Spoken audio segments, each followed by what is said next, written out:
stained golf khakis called April 28th, 2026, the Boardroom Buy-In Game. I don't. What is this? This is The whole new game. I'm already tired from all this. Our show today is being sponsored by Free Flow Analytics and freeflowanalytics.com, the only platform measuring board power, connections, performance for free. Yeah, this is true. And you know what? I just had my I'm conversation. getting a little angry with them, by the way. No, I had my talk this morning with their tech team. Yeah, and go it's ahead. the update is that like it was an issue in the back end. All the data's there. It's just. I gotta tell you, I getting- don't like to yell at things that are free. It's like yelling at the sidewalk, which I don't do because you know what? Trees happen and roots happen, and I trip. It's like that's life, and that's how I feel about freeflowanalytics.com recently. There's a lot of tree roots popping up, but as you'll hear from the show, I had a lot of research to do, or I should say, the writers had a lot of research to do. That's right. And The they staff. needed that platform to be up and running because it was difficult. I gotta tell you. Don't worry, it will be coming? Yeah, it's coming, and when it comes, it'll be instantaneous. All right, so here's what we did this week. So in our schedule, today should be the bad game, where I find horribly dystopian, depressing headlines, and I ask Matt to tell me how bad they are. But I couldn't handle it today. Okay. And Matt suggested to me last week that, maybe it's time to revisit. We used to have this show called the Blowhard Index, where we tried to tie the market to our world, right? Because, like it or not, despite the fact that people believe in us morally and ethically, deep down they just want to make money off of all this. Whereas that's not my point of view here. I think we're well beyond just sort of selfishly making $1 on stocks, and I think we should push worldviews a little more strongly. But I decided to take Matt's suggestion seriously for once, and I thought, how can I tie the headlines to actionable market decisions? How can we teach potential users how to interpret moves and headlines and new directors and new CEOs, and then how can they look at the data and make actual portfolio decisions? That's what I mean, this is like, for me, this is as nerdy and market driven as it gets, because I don't even own stocks. So I want to back up really Yeah, go quickly ahead. and just say, don't blame this on me, because I know whatever happens. Hey, look. next, I don't want to own it. Yeah, okay, fine. It is. I am afraid it's going to be really boring. But maybe if not. If some of our listeners find this to be useful, please reach out to us. Yeah. I know you're out there. I know you occasionally reach out. Let us know. Maybe this is a new feature you want us to focus on, but maybe this could be its own show too, because just like the Proxy Countdown is its own show, and it's really for those hyper nerdy, smelly institutional investors. Maybe this one could be for hyper For nerdy, a white guy smelly support group. retail invest. I don't know. Yeah. I've over-explained it as I usually do.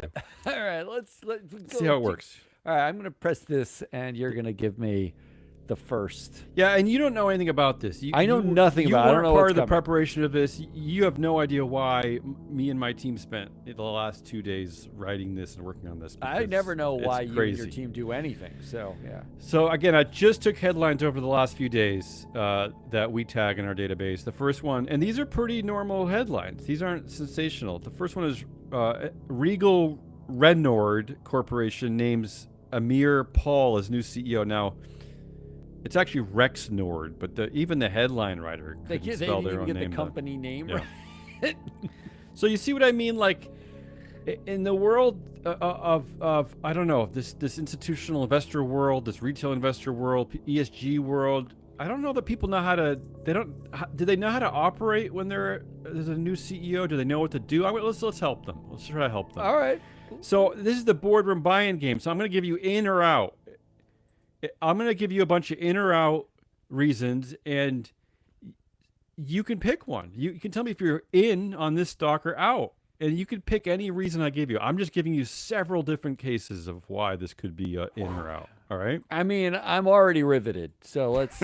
I know this is terrible. In, because the former CEO is going to resign from the board, and he had that's Louis Pinkham. He had 24% influence. He's gone. He's actually leaving the board, so this could be an opportunity to move on if you like Amir Paul. I'm in. I'm buying on that. I like that. So should I just skip the look, rest I have? No, All right.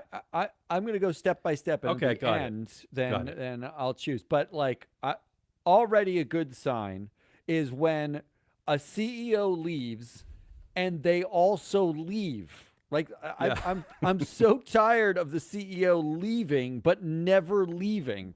But Brian Cornell is still an executive chair of the board of Target after we've been talking about how he's been gone for almost a And year how at he's this like point. he's ruined all the goodwill at that I company. mean, it's really nobody goes to Target anymore. Thank you, Yeah. Brian Cornell. But he managed to cash out into an executive chair role. But I just like when they say they're leaving, they leave. So I'm buying.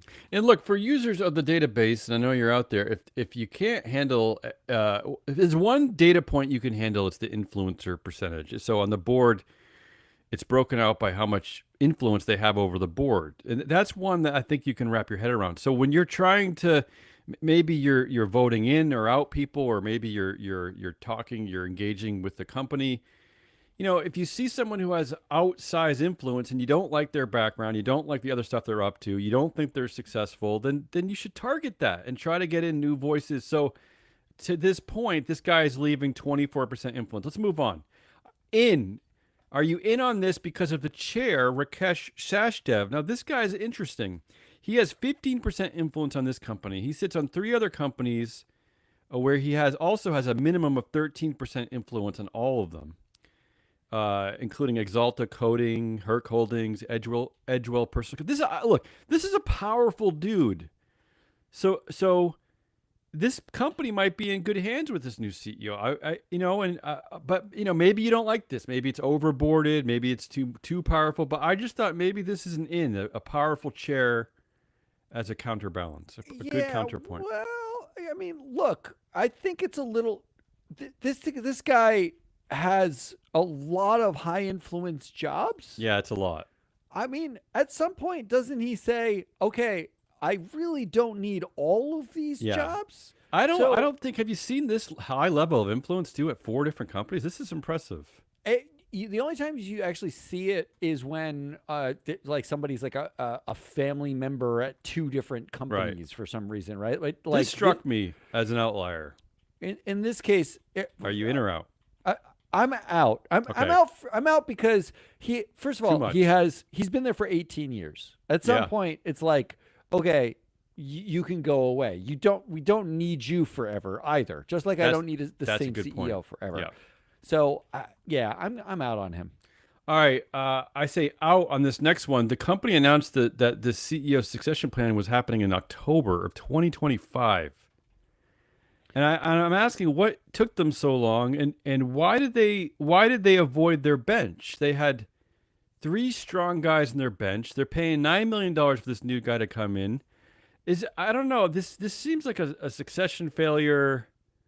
I don't know how I feel about this. I don't know why you go external. So maybe you just don't trust the succession planning, and maybe you're out because you think they should have pulled from They get a pretty deep bench here. Yeah, well, first of all, this is another reason I'm glad I was out on the chair, Rakesh Sachdev, because you've been there for 18 years. It took you 9 months to figure out who Yeah, the it's next confusing, CEO right? is. You've never talked to somebody else at the company. You figured out who might be the next CEO. What the fuck are you doing as the chair? And just last year they hired Kevin Long, president automation and motion control. He came 10 years at Dover Corporation. I'm just thinking, like, why do you hire this NEO? Why? Why is he not like? Yeah, it's a little confusing. So I'm looking for a sign of maybe this board doesn't know what it's doing. And look, you have to trace these things back to a source too. Maybe you don't like the new CEO hire because you don't like the board. They don't like the existing board. Maybe that's part of it. I think actually this is instructive of How like, boring I can make this. yeah, the most boring show we could possibly make. Yeah. No, but they announce if they Their announce least this snarky show ever. in October 29th of 2025, right? They announced that he was leaving the company. The current CEO would be leaving the company. But when you look at the actual board, when you're looking at like who's on this board, how long they've been there, this board has 3 people on it who have been there for more than 15 years. Yeah, with Can you impressive backgrounds. Yeah. Can you explain to me as an investor what you expect those people to be doing if not knowing so deeply the bench that they can replace the CEO at a drop of a hat. They can just Yeah. replace the CEO. But not only did they not actually go from an internal bench, Yeah. they actually had no fucking idea who they would choose and waited, 8 months to even figure And it out. spent $9 million to find him. And not only that, What are you doing? awkwardly had a lame duck CEO situation where you potentially have a guy who's leaving. He's leaving the board. Probably doesn't care what's happening at this place anymore. You know what I mean? He already has his. He knows what golden parachute he's walking away with because he signed that contract, years A ago. million years ago. So you leaving a guy there for 9 months who doesn't care. This is like the end of the George Yeah. W. Bush presidency. It's like where he was just out like painting rocks in his ranch or something. It's like, what a waste. All right, let's go. Keep going. Now I got very nerdy on this, and I actually looked at some of the data at MSCI, and I know not everyone has access to that data, but maybe you do. And Yeah, MSCI is no free float giving out free data. Yeah. that's true, but we have some similar people who are. I know some of the people who work with us or like us also use their data. I say in because Amir Paul spent years at Schneider Electric, which is I looking at their profile. They're basically a AAA company, MSCI, which means that they're just, I guess, according to them, they're great. And there's two things they do really well there. They overperform their industry in opportunities in clean tech. No, I should say that's the one thing I'm looking at. Opportunities in clean tech, they way outperform their industry, whereas Regal Rexnord way underperforms. And I just thought, I don't know if you're into ESG stuff, if you're into the environment, sustainability. This could be a win. You're getting a guy. Schneider Electric is not American, right? You're getting a guy who has a different sensibility. So maybe this is a win. Maybe this is an in. Maybe this is an invest. Are you asking me whether I care about MSCI's Yeah, you clean can- tech score? Again, this is the most sincere show I've ever done. So help me out here. You can say no. Go ahead and let's just move on. I don't have any opinion about the clean tech score from MSCI. Okay. I mean, Well, I wonder if some of our you know what? listeners do. Yeah. I'll say in because I It's know a some of the signal you might analysts be interested in. there. Maybe somebody very smart was working on this company, and yeah, I can trust them. All right, finally on this one, the new CEO of Regal Rexnord, I say out because the board is way too entrenched. And you made this point earlier that the chair, Rakesh Sachdev, we have Curtis Stoling, Stephen Burt, all at least 15 years of tenure. I think maybe this can work if you had gotten rid of them because they seem like they're in the way of this new CEO making decisions. Forget being in the way. Yeah. I'm out on this company overall. Okay. This is an easy out for me All right. because if you are basing this entirely on the management, what the management has told you is that when the CEO after 6 years decides to step down, first of all, 6 years is not very long, No. right? Right. So especially a year of that's being a lame duck. with a year being a lame duck, right? So you already have a problem that suggests that like the CEO didn't like it there or the board didn't like the CEO. There are 3 people on the board who have been there to choose the prior CEO. An We're not entrenched chair. prepared. We're not prepared to choose the next CEO. Yeah. And effectively telling you that and didn't choose internal, basically admitting that they don't have an internal bench that's any good. So what is your job as an investor here if you're analyzing the management team? It's not just to say like, oh, their cash flow is really great, I should buy the stock. It's to say, does anybody fucking know what they're doing at this company? Is it Yeah, like it doesn't seem like it. So it you're does out. not seem like it, does it? You're I'm a out. hard out. I'm a hard out. All right, that's how the game works. Let's move on. This next one you probably won't take as seriously, but it's a headline, and I'm rolling with it. We can I go take quickly if everything it's too seriously. silly. No, I take everything UFC CEO, and I know I'm these- already out. Yeah, I know these things are silly, but these are publicly traded companies in the database here. UFC CEO Dana White says that the shooting at the White House event was awesome, and he took and he took in every minute of the incident. So Dana White, for those of you who don't know, CEO at UFC, which is owned by TKO Holdings. He's also a board member at Meta at Facebook. He is one of the underlings on Mark Zuckerberg's board. So I thought, let's weigh in on this. Are you in on both TKO and Meta? Because Dana White is Dana White. This is perfect for those companies. Right? Oh, I mean, this is what you want at these companies. wow. I don't know. Maybe you're investing in these bro heavy companies.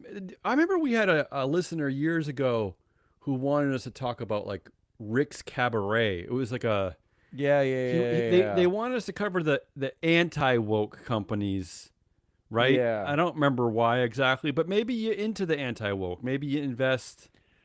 No, you flipped it on its head, right? Like Yeah, as it like so my initial reaction is always like Dana White's the CEO. He's supposed to be like I don't know, a dude who is controlled and composed and knows what he's doing, strategic, and maybe actually saying the shooting was awesome is his version. That's exactly the type of CEO you want running TKO and hey, being on the board of Meta hey, if you're still is a invested in good point. any of these monopolist dictator tech companies, then that is what you want. Otherwise, you should divest from all that stuff. I don't care. I don't Except care that it makes you money. I think it works at TKO. It does Okay. it work at Meta? Like Well, is what you want out of Meta a guy who's like, "Oh, cool. We just live streamed a but shooting. That's but that's what fucking Zuck. cool." But that's what Zuck has become since the second That's Trump what Zuck has administration. become, but we're not Zuck. We're Okay. investors So you or in or not out investors in the because company. you in or out on Dana White being Dana White. I'm gonna say in. All I'm right, gonna say let's in. move I'm on. in Are you on in that. because we're talking about TKO's Ari Emanuel, Yeah. Meta Platforms Zuck. These are two of the most known assholes on the planet, and I'm not making that up. Ari Emanuel had a character based on him on a TV show on HBO. We're known to be the world's biggest asshole. Zuck, everyone knows and loves, and because they hate him. So uh, they handle they get that. So they both have complete control of their boards. Ari Emanuel 67% influence. Zuck has 68% influence. Let them do the running of the company, and Dana White can do all the stupid middle What the school stuff, sideshow? right?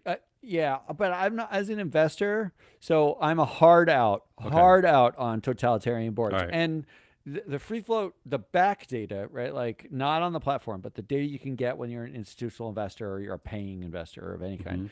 Hmm. Um, they have a deference score. Have you seen their new deference score? Yeah, It's got like 40 data points in it, and it's about like it covers everything from how much did you get paid while you were on the board, how dependent are you on right. management, how prestigious is this board, how connected is this board, are you similar to the CEO, do you have connections in common with the CEO? There has to be 20 data points that go into it. Effectively, the end output is saying, what is the likelihood that you are just deferring to management as a board member? Yeah, Which, if you're an investor, you don't want a board member who just defers to management. Your job is to pick somebody who defers to you, the investor, right? Like you're the one who owns the company. sure. And Ari Emanuel and Zuckerberg have artificial control of the company. Yeah, They don't have real. They don't have economic control. They have no. artificial control. Yeah, somehow they're allowed to do that. I'm a hard out on Okay. everybody who's on those boards because all they are is deferential board members or sycophants. How about you're out just because Dana White is a liability? I mean, they have major sponsors like Disney, right? How is Disney going to feel? So Disney's already in a battle now because they want the Trump wants Jimmy Kimmel fired because Jimmy Kimmel's telling jokes. Now maybe they should get Dana. Maybe Dana White should be fired because again, companies like Disney are still major sponsors at TKO, right? Well, it's a good point of the double standard, Yeah, but that I mean, like Jimmy Kimmel, Trump hates, and Dana White, Trump loves. yeah. So does it really make a fucking difference? Like, All right. I'm not out or in on that. That's just is. Now, how about and then finally let's look at the board of TKO. So, and I basically have the same thing presented twice. You're either in or you're out because this board are maybe the most serious douches in our database, right? So TKO. So first you have Ari Emanuel. He's the founder, CEO, and chair. 68% influence. He's known as being like the number one asshole of Hollywood. You have Silver Lake's Egon Durbin. He's a VC bro, an Elon bud. He's a Michael Dell buddy. There's so much bad you could say about this guy. Total VC bro. You have TKO COO Mark Shapiro. He's just like everywhere where there are bratty boys. The TKO. He was at Endeavor. He was the CEO of Six Flags at one point. Yeah, he was at Endeavor with Elon and Egon when they were both on the board. Dick Clark Productions, Papa John's. He used to be a director. That's where the racist Papa John Schnatter. Yeah. Six Flags. Okay, you got TKO lead director Steve Koonin. He's the CEO of the Atlanta Hawks, which is just in some scandal because they wanted to celebrate a strip club as part of a family night at the Hawks game, but a player protested and they ended it. He used to serve on the boards of WWE and GameStop. I mean, this board is like uncontrollable douches. You have a wrestler called The Rock, and say what you will about The Rock, but I mean, come on, what are we doing here? You have former WWE CEO Nick Khan, and then you have Nepo baby NFL bratty boy Jonathan Kraft, who's the son of Bob Kraft, the owner of the Patriots. Who Bob, you're happy if you're a Patriots fan, but Bob is involved with so many scandals. Every account of Robert Kraft is that he's a like a narcissistic asshole. That's so I mean, this board. So you take it either way. Are you in on this board because this is exactly the board you want at a man baby company, a controlled. All controlled company boards should be this, right? Board. Okay, I'm out on this. I'm not investing in whatever that. But to anyone who has TKO in your portfolio, you gotta look in the mirror and then start punching the mirror right at your nose. Just start punching it because there's something wrong with you. It's really bad. It's not just about returns, people. You can move on just returns. All right, let's go forward. AIG names Eric Anderson, CEO. As former CEO Peter Zaffino moves to executive chair, so he's staying. So are you in because you're getting the CEO, a new CEO, and a former CEO on the board? I'm not in. If you're such a great CEO and you step down and you become executive chair, like you didn't step down. Why don't you just stay the CEO? Because you don't feel like it, because it's too much work. Because you can make the same amount of money and do less. Like, can someone explain to me the point of executive chair? What do you get? It seems like executive chair. It seems very ego driven these days. It's almost like you can't. They don't have the power to push them out. Doesn't that feel like that? Who doesn't have the power? Like the board. It's a dual class company. The board. The board doesn't have the power, and the former CEO wants to stick around for the ego, for the possibility of boomeranging back, and for the executive salary. But if every board who's allowed their CEO to become an executive chair, it doesn't suggest they don't have the power to. They have no desire to do their jobs. Yeah. In which case, relieve them of their fucking jobs. Yeah, they don't need the job. I agree with you. All right. I can't get over how dumb it is. Let's play the MSCI game one more time. And I think scores? last time I do it. Last time I did, I promise. Yes. Do you say in on Eric Anderson? Because here are the things that Aon thrives. So he comes from Aon. And here's where they thrive, according to MSCI. Climate change, vulnerability, human capital development, privacy, and data security. No, I don't care. Okay, you don't care. I was going to say, or are you out? Because actually AIG is already strong in the exact same places. Why do you need this guy? Right? I mean, according to the data. Well, first of all, so not to get wonky, but I know how most of those scores are actually derived, and let's not get there. I'm not getting anything out of it.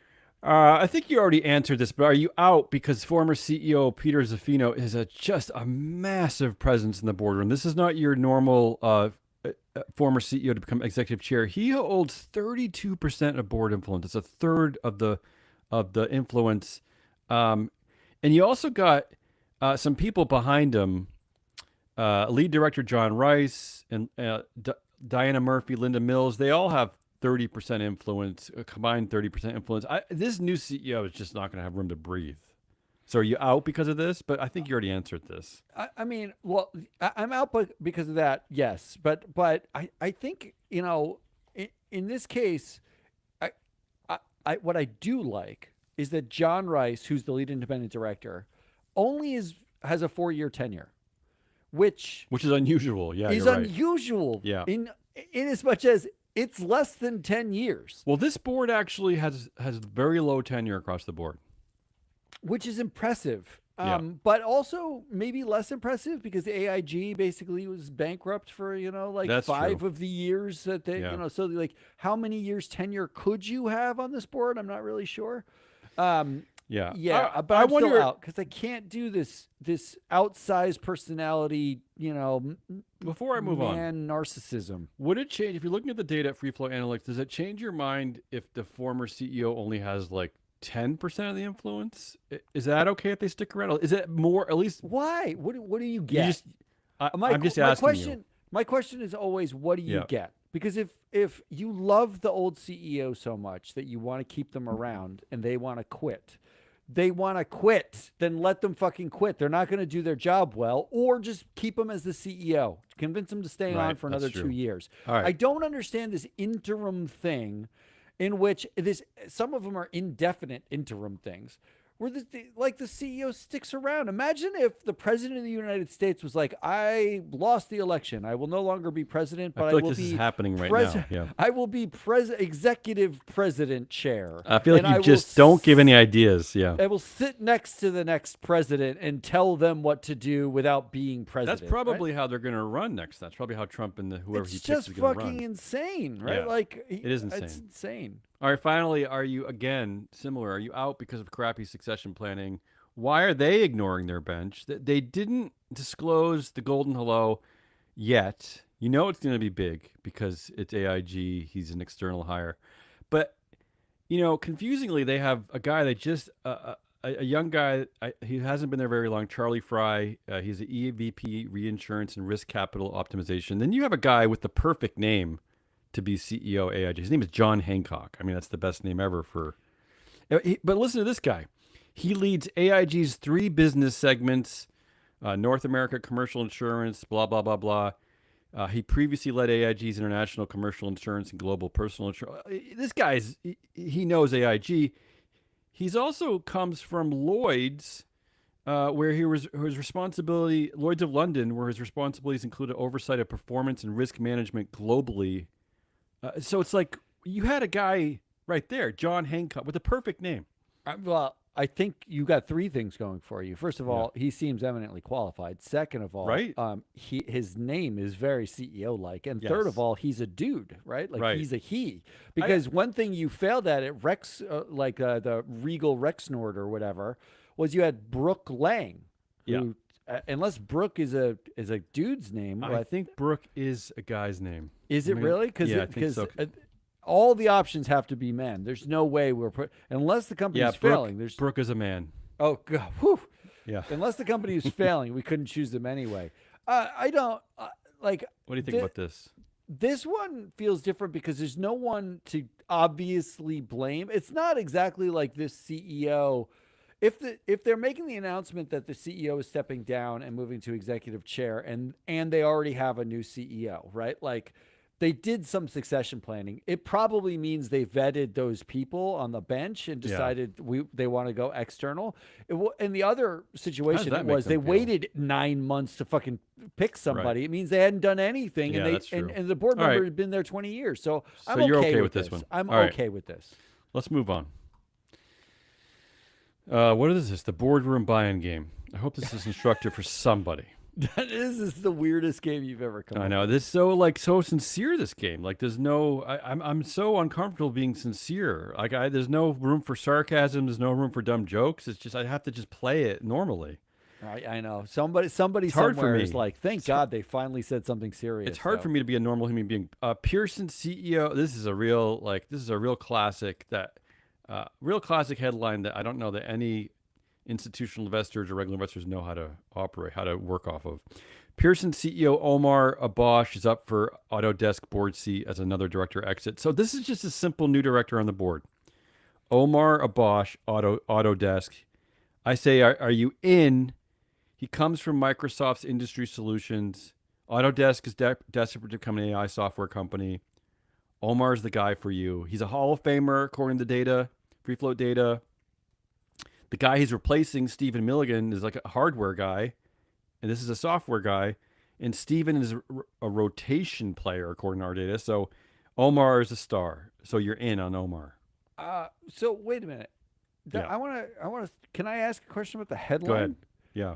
It says is up for Autodesk board seat as director That's- exits. Did not say appointed. Yeah, I don't let. I can follow through on that to see like if that's misleading. But I think he's slated to join. I mean, he's not. Yeah, he will be. He's nominated. So you're right. So maybe he's not yet on the board. Maybe he will just appear. I mean, I know you're getting into the weeds here, but it sounds like he will appear on the AGM docket, and shareholders can vote on him. But as we know, they say yes to everybody. Well, it's fascinating because right now on the Autodesk website, it does not have him on the board. Yeah, he's listed not. as a He's not director. yet on the board yet. And Milligan is still on the board. Milligan's leaving at the AGM. So how often do we actually see a director named who isn't immediately like when they name these directors, when they put out the press releases, it's just to say that he was already appointed to the board and he will serve on the nom committee or whatever it is. It doesn't say eventually this is the guy for our board when that other guy leaves. I might be hard in on it, not because of who Just he because is, of that.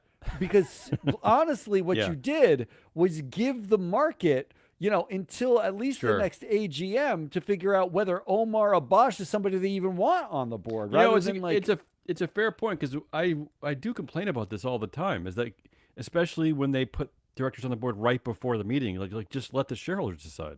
yeah, this is actually a situation that. in which they didn't put him on the board. They said we will nominate him like a normal director Yes. is supposed to be nominated. I You're like right. it.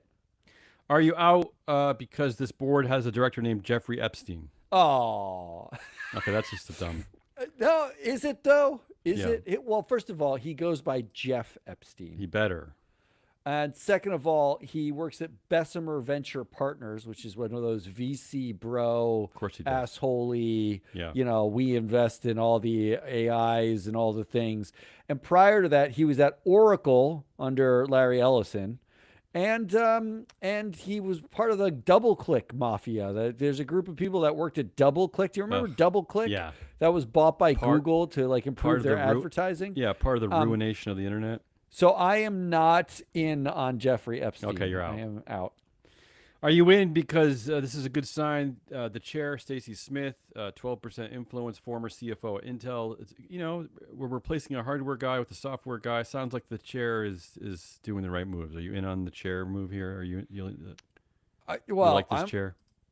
I like that the chair only has 14% influence. Stacy Smith. Yeah, but that usually means that the CEO has a whole lot of influence, so maybe I don't like it. I don't know. I'm looking at their pictures right now. Yeah. And it does look like a sea of white bald guys. See, I tried to bait you there. I thought maybe you would say you're in because it's good to have just to have a female board chair is important. But Stacy actually is a dude. But you said CFO of Intel. There's no way that was going to be a girl. Okay, so I tried to because I say you ignore the short-term stock returns if your thing is diversity and leadership. It's just go for your ethics, go for your moral stance. But it's a guy. I'm out on chair Stacy Smith. All right. I'm out on him twice. How about let's talk about AI stuff. Are you in because so Omar is the CEO at Pearson, which they're doing AI in education. Autodesk is trying to get into AI, integrating AI into urban planning and architecture. And we talk about AI and cybersecurity, and so few boards have any of this expertise. So are you in because Omar brings some AI credentials? No, well, that's a double-edged sword because I hate AI in education at all. Right. Yeah, of course.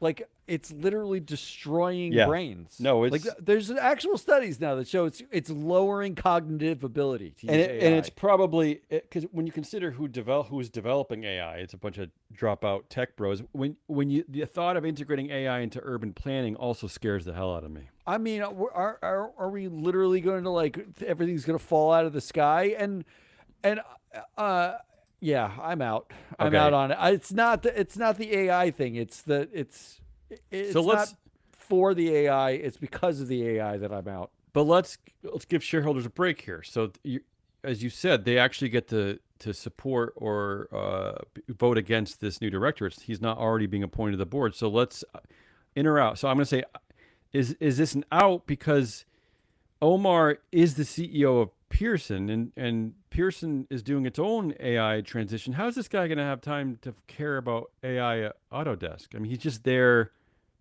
I mean, don't you think that some directors are just there because it makes the board look better and smarter? Do you really think this guy Of is going to course. spend time trying to fix Autodesk's AI when he has his own? He's the CEO of a company trying to deal with AI. Well, Maybe I'm he's just a actually name. Maybe it's just fluff. I'm isn't that most board I don't members know. at this point? They Well, just vote this with is whatever why management says. But this is why I question having people who are I question like Tim Cook's role on Nike when he's the CEO of Apple. It's like, how does he have time to care about selling some Air Jordans? Well, I mean, we can go backwards and basically say like, all right, let's look at who's first of all. Didn't Autodesk have some? Was it Autodesk that Might have been AutoZone, they had some like scandal thing, didn't they? That where they probably. mismanaged cash flows. Like there was like some, it was some accounting scandal that they had in Okay. 2024. So you're thinking that instead of getting an AI guy, they should get more I think they should get a guy that can economics and count. accounting. Yeah, Yeah. I Okay. think they So you're need out. somebody who. So I'm out. I'm out. Uh, and then finally, replacing AI guy with a hardware guy. Right. That's what they're doing ostensibly. Well, the My hardware guy yeah. was He's Western Digital. right. Didn't they make like hard drives? Yeah, External hard drives? Okay, No, but my question is this. Is this suggesting that Autodesk is about to blow all its money on AI and fire a bunch of people? Is this a bad sign? Maybe oh, you're out on voting for this guy because you don't want it to turn into Snap or something, you know? I don't think that's going to happen. Okay, Mostly, all right. you I know, tried on this one. you This want was a my hard one for me. Autodesk my was hard for me. like Stephen Milligan is almost bald and Omar Abash is totally bald. Okay. So I actually just think they upgraded the hair Saving money so that on Jeff razors. Epstein, Blake Irving, Yeah. and the other bald members. It's a very bald board. Yeah.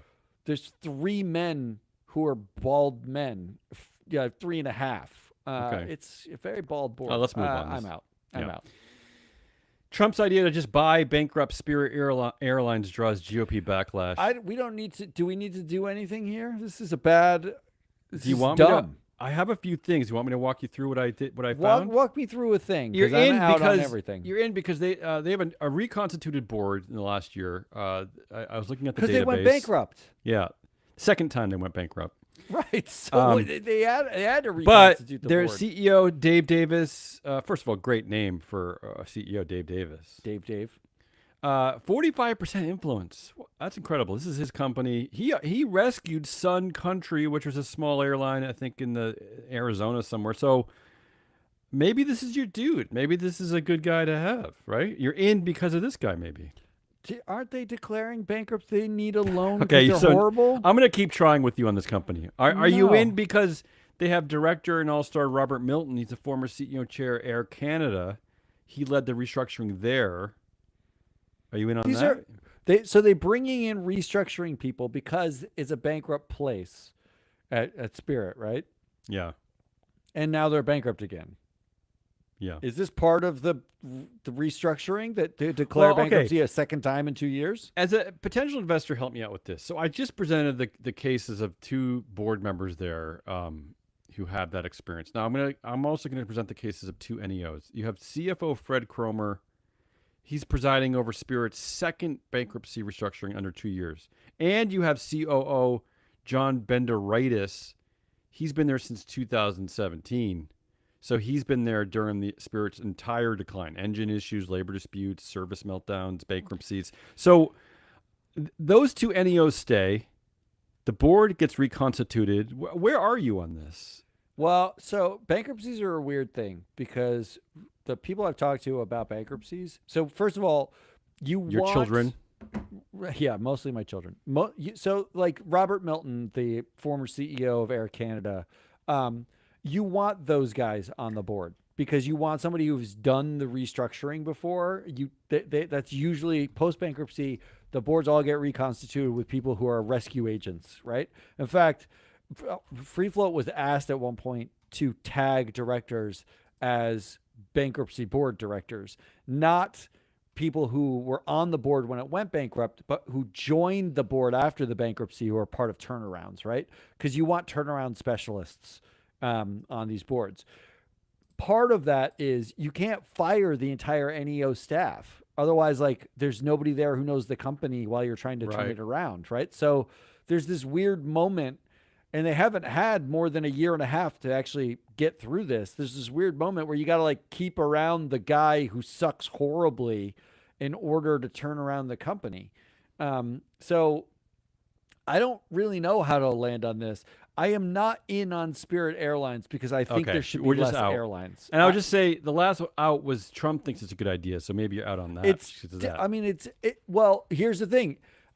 If I'm honest, yeah. If Trump is investing the money and you are an investor, doesn't that mean like you get in and then you sell the stock as soon as it gets a Trump bump? Yes, that actually is part of it. Yeah, right. It's not that he thinks it's a good idea because he's a horrible investor and or deal maker, but you can make money off of it. So I'm going to say in on that. I'm going to say all right. I mean, this is clearly from everything I've heard. When I've traveled over the last years, is it's also just a horrible airline. So it's like, what a great airlines to let die. I mean, if you're going to let one die, they saved Intel, right? But Intel like had what 10,000 employees, something like some high number of employees. Spirit Airlines, how many employees could they possibly have?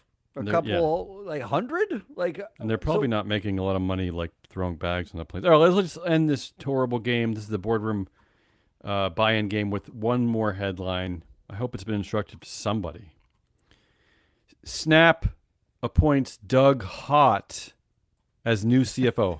H-O-T-T, Doug Hott. You're in because Doug Hott is coming from Amazon. Who understands addicting people, addicted customers better than Doug Hott from Amazon, right? I'm in for his name, Doug Hott. Okay, so you're in on his name, but so then CFO Derek Anderson's leaving, but he also came from Amazon. So we have one failure from Amazon, one guy from Amazon saving the company. I mean, where are you on this one? Oh man, so the Amazon guy replacing the Amazon guy? Yeah. What kind of imagination does this company have? We know, right? None imagination. I'm out now. Are you in? Because finally, Evan Spiegel and Robert Murphy, who they combine 80% influence here, they finally found someone willing to do some dirty work and make decisions. I mean, these two, Evan and Robert, are pointless, and they found someone. Doug Hott comes in, fires a bunch of people. So maybe you're in. Finally, Evan and Robert has someone to do something. Am I in? I'm in on him as executioner, especially if he just came from Amazon, where they executed like thousands of employees there too. Well, or are you about this one though? Are you out because the former CFO Derek Anderson is bailing right as the company announced layoffs and faces activist pressure from Irina Capital? So maybe it's a bad sign, right? When he bails. No. The bad sign is, does Irina Capital know that they can't vote? I know, right? They can influence Evan and Bob is what they can do, I guess. Really? They're going to call Evan and Bob and be like, do what we want? I'll be out. I mean, this one's messy because the reports are that Evan and Bob needed Irina Capital to realize they needed to fire CFO Derek Anderson. Derek Anderson has been there forever and has sucked. and they needed an activist investor to come in. I mean, these Evan and Bob just don't seem to do anything. Is it really the CFO's fault that Okay, the Snap all right. doesn't make money? All right. I'm out on that. How do you that's feel not about real. investing in a company that brings in a CFO and has them immediately fire everyone? And that person's going to be hated by everyone and feared by everyone. Is that a company you want to invest in? That's Do you think anyone at Snap doesn't know Evan Spiegel makes every decision? Right? Okay. Like I don't. So you think don't care that's- about that. I don't think so. Yeah. And then finally, something we don't talk about very often when talking about Snap. Are you out because of who their chair is? And this chair has 8% influence, which at this company is significant. This is probably the only adult in the room with power on the board. His name is Michael Linton. And let me tell you who Michael Linton is. So you're in and out on this guy as your chair for the future of Snap. He's been there for a while. This dude was the CEO and chair of Sony Pictures for about 15 years. And part of that tenure is when the studio faced what is widely considered the most devastating corporate scandal in Hollywood history, the 2014 Sony Pictures hack. This is your chair at Snap. So are you in or out on this? Honestly, I'm in on it because Yeah. it doesn't matter who the chair is. Okay. Does it matter at all? The question is, did this game matter? The question is, I feel like we had some momentum in there, but I don't know. Is this a viable format? Is it too much? Is it too boring? I don't know. Let's let the listeners answer the question. Somebody please Somebody please reach out to respond. us and tell us whether this was Does it give any you a good different way whatsoever. to parse like changes in the board, to parse Well- executive change, to look at succession planning differently? I mean, Look, if I'm summarizing here, I'm out on Regal Rexnord. I'm out on UFC, TKO, Dana White, right? I'm in on AIG. I am out on Pearson CEO, and I'm kind of in on Spirit Airlines, surprisingly, yeah. and I'm definitely out on Snap. I mean, here's my point here. Here's the major thesis. Because I hear people, and I look at LinkedIn. I don't hear it, people, because no one actually reaches out to me to talk to me, even though I think I have some answers. I lurk on LinkedIn, and people are complaining about all kinds of things. Make some decisions. If you don't like do a thing. If you think succession planning sucks at a certain company and you're worried that it took a year and there's a lame duck CEO, or you don't like executive chairs. I saw someone complaining about why do we have executive chairs hanging around with the former CEOs. Make an action item. Vote someone out. Hold the board accountable. They are making these decisions, people. Don't just complain about it on your LinkedIn feed. That's not enough. Convince others to vote people out to make decisions. That's all I'm trying to Just say here. everyone call Damien. That's all we got. That's Hazelnut Ross. I'm Aaron Assault, Matt Mascari. We are free float. That was our Tuesday something. I don't know what that was. Something I don't happened. know how I feel about that. I didn't We're have a lot gonna- of fun doing that. We're going to have Thursday. We've got a proxy countdown. Friday, we're going to wrap up the week. We're talking about Affleck on Thursday. Speaking of Ooh, insurance, Speaking of fun. Proxy Countdown. That's a different Speaking show. of fun on the Proxy Affleck. Countdown. So come back for those. Until then, goodbye.